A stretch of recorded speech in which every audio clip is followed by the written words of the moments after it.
예, 이제 소개하는 방법이 여러 가지가 있겠는데 제가 이제 이 책을 썼기 때문에 이 책과의 관계에서 소개하는 것이 좋을 것 같아요. 예, 저는 이제 남쪽에 있는 작은 섬에서 태어났는데 예, 저희 마을에 교회가 두 개가 있었어요. 근데 이제 한쪽은 저희 교회로서 보수적인 교회인데 주일날 되면 절대 일하지 말라고 가르치는 교회였고, 옆에 있는 교회는 상황윤리를 받아들여 가지고 우리가 일요일 날도 또 일을 해도 된다는 그런 입장을 가지고 있는 교회였거든요. 그래서 저는 이제 갈등들 속에서 자랐고, 저 마음속에 그런 생각이 있었어요. 그래도 아무래도 이렇게 주일날 일하지 말라고 가르치는 교회가 옳지 않겠느냐. 저는 이제 그런 교단에 계속 머물면서 나중에는 이제 총신대학교 신학대학원에 들어가서 이제 신학을 하고 있었는데, 그 신학을 공부하는 중에 당시는 또 정치적으로 굉장히 어려운 상황이었거든요. 그래서 어떻게 보면 부득이해서 뭐 민중신학, 해방신학, 또 현대신학자들 책들을 많이 접하게 됐어요. 또 저는 독일을 공부를 했기 때문에 몰트만이나 보네퍼라든지 또는 바르트라든지 판넨베르크 이런 사람들 책을 두루두루 이렇게 읽을 수가 있었어요. 그런데 하여튼 그런 것을 읽으면서 이 사람들이 우리 교회의 현실과 관계없는 사람들이 아니고 상당한 관계를 가지고 있는 분들이구나, 좀 깊이 공부할까 했었는데, 어쨌든 제가 좀 더 공부하고 싶은 것이 이제 루터 신학이었기 때문에 독일에 건너가서 베를린에서 제가 루터를 전공을 해서 박사학위를 받게 되었습니다. 근데 사실 공부할 때도 루터뿐만 아니라 현대신학의 자들의 책을 제가 계속해서 읽었고, 그러다 보니까 나름대로 현대신학에 대한 제 입장을 갖게 됐거든요. 그래서 언젠가는 책을 써야 되겠다 그런 생각을 하고 있었는데, 학교에 한국에 돌아와서 뭐 총신대학교라든지 여러 학교에서 현대신학을 강의하는 그런 기회가 주어졌고, 그런 또 강의안들이 또 쌓이고 이러면서 이제 한번 내야 되겠다 그런 생각을 하고 이제 이번에 이 책을 쓰게 된 것 같고요. 저는 이제 또 공부만 한 사람은 아니고 베를린에서는 또 목사로서 제가 또 한 16년 동안 베를린 반석교회를 또 섬기게 되었고요. 이제 한국에 와서는 2011년부터 이제 분당 두렛교회에 부임해서 여기에서 이제 목회 활동을 하고 있습니다. 예. 예, 제가 이 책을 쓰게 된 동기는 그동안 제가 공부해왔던 현대 신학에 대한 여러 가지 공부를 한번 정리를 좀 하고 싶었고요. 또 시중에 현대 신학에 관한 많은 책이 나와 있는데도 굳이 책을 내야 되겠다고 생각하게 된 이유가 있습니다. 보수 진영은 현대 신학자들을 매우 위험한 사람들로 보고 있고, 또 진보 진영은 매우 귀중한 사람들로 보고 있죠. 그런데 양쪽 진영 다 학문적인 면에서 볼 때 이들에 대해서 공정한 평가를 하지 못하고 있다는 것이 제 생각이거든요.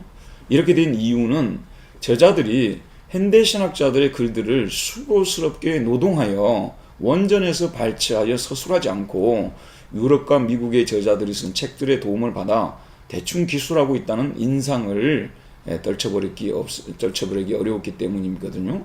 특히 그 신학자들이 신학하던 시대적 상황에서 그들의 신학을 파악하는 부분이 매우 약해 보였기 때문입니다. 저는 어떤 현대신학자를 제대로 이해하려면 역사적 발생학적 방법으로 파헤쳐야 제대로 파악할 수 있다고 보거든요. 그래서 이런 방법으로 이 책을 쓰게 되었고요. 더불어서 특별히 보수적인 진영에 있는 학자들이 현대신학에 대하여 거의 연구서를 내고 있지 않다는 것이 안타까웠습니다. 저는 현대신학자들의 사상이 무조건 나쁘다고 말하며 멀리만 하는 것은 대안이 될 수 없다고 봅니다. 이제는 그들에게 실상을 제대로 얘기해주고 우리의 신학적 관점에서 종교개혁적 관점, 종교개혁 신학 관점에서 이들을 평가해 보아야 할 때가 되었지 않느냐라고 생각합니다. 그렇게 될 때 제대로 몰라서 자유주의 신학이나 말만 나와도 할 말이 없는 우리 목회자들이나 교인들이 당당하게 평가하고 비판할 수 있지 않겠느냐는 그런 생각입니다. 그리고 현대신학은 현대교회가 당면한 문제들을 풀려고 등장한 신학이므로 현대신학을 알면 우리가 훨씬 더 효과적으로 영적 전투를 수행할 수 있다는 것이 또 제 생각이고요. 아무튼 이런 이유들로 이 책을 쓰게 되었습니다. 예, 이 책은 현대신학을 이해하는 개관소로 아주 유익하리라고 저는 생각하거든요. 그동안 현대신학 책들이 한국에 적지 않게 나왔거든요. 저도 많이 읽어봤고 또 독자들도 많이 읽어봤으라고 생각하는데 대부분 그 20세기부터 시작하고 특별히 칼바르트로부터 시작하는데 그게 이제 잘못됐다는 것이 아니라 이제 칼바르트가 사실은 19세기의 그 어떤 신학의 빚을 지고 있기도 하고 또 19세기의 그런 신학들을 비판하면서 특별히 자유주의 신학을 비판하면서 등장을 했기 때문에 우리가 현대 신학을 공정하게 좀 더 객관적으로 평가를 하려면 19세기 신학자들을 다루는 데서부터 시작을 해야 된다. 저는 그런 생각을 가지고 있고요. 특별히 이제 19세기 신학이 또 거슬러 올라가게 되면 칸트라는 뭐 철학사에서도 그렇고 신학사에서도 정말로 무시할 수 없는 엄청난 사람이라고 저는 생각하거든요. 이분을 다루지 않고 왜냐하면 현대 신학자들 다 자신들이 스스로 고백하기를 바르트도 그렇고 니출도 그렇고 많은 현대 신학자들이 자기들은 칸트한테 영향을 많이 받았다고 스스로 다 이야기하기 때문에 우리가 칸트를 제쳐놓고 바로 들어가는 것은 합당하지 않다. 그런 생각을 저는 하게 되고요. 이제 이 책은 그런 점에 있어서 다른 현대신학 책들과 좀 차별이 나지 않겠느냐. 저는 그런 생각하고 좀 더 근원적인 면에서 현대신학을 이해하게 되는 기회가 될 것이다. 그렇게 생각하고요. 더불어 이제 제가 말씀을 드리면 이 책에 대해서 그렇게 두려움을 좀 갖지 않았으면 좋겠어요.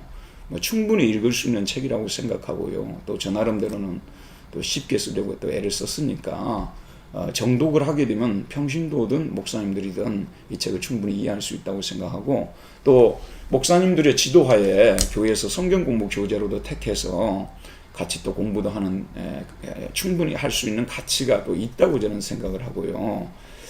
그래서 또 이런 책을 공부하다 보게 되면 오늘날 영성이라는 말을 많이 쓰는데 좀 더 깊은 영성으로 들어갈 수 있는 기회가 되지 않겠느냐.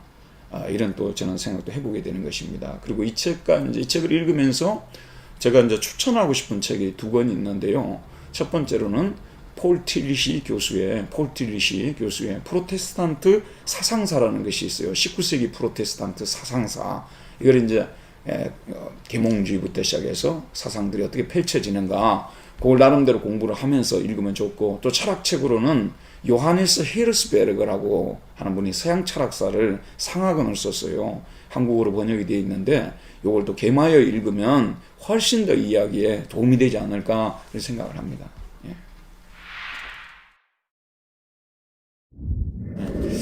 신자들이 사실은 오늘날 지금 직면하고 있는 문제가 좀 더 깊은 영성을 좀 갖고 싶은데 그런데 사실은 교회에서 또 듣는 설교 또 성경 공부들 그것들도 또 충분할 수도 있겠지만 또 이 현대신학이라는 것이 현대 계몽주의의 어떤 현대적 가치관이 등장하면서 현대신학이라는 게 등장을 했잖아요.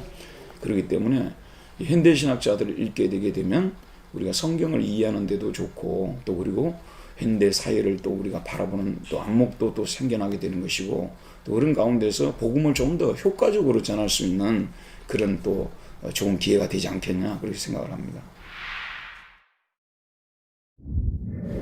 제가 이제 첫 번째 자유주의 신학이라는 책을 썼는데요. 사실은 이것은 이제 두 번째 책을 쓰기 위한 준비 단계로 썼다고 해도 과언이 아닐 정도로 20세기 신학에서 차지하는 그 칼바르트의 위치는 정말 대단한 것이거든요.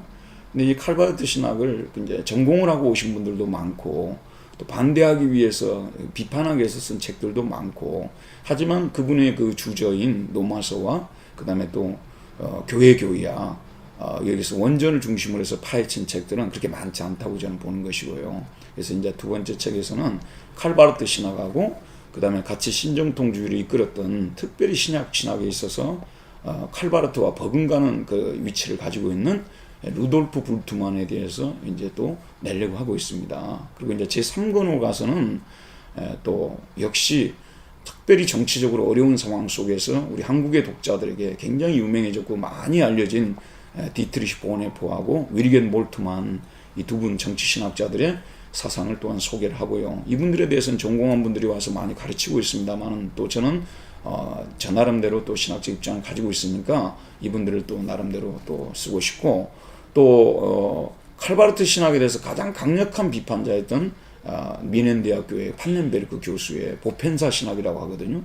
이 보펜사 신학자인 칼바르트에 대해서 쓰고 싶고, 이제 마지막으로는 역시 무시할 수 없는 로마 천주교의 대표적인 신학자, 제2차 바티칸 공의회를 이끌어갔던 칼 라너라는 신학자가 있는데, 이 신학자를 또 이렇게 다루고 싶습니다. 이 3권에서 이 신학자들 4분을 다루고 싶습니다. 예, 여기까지입니다.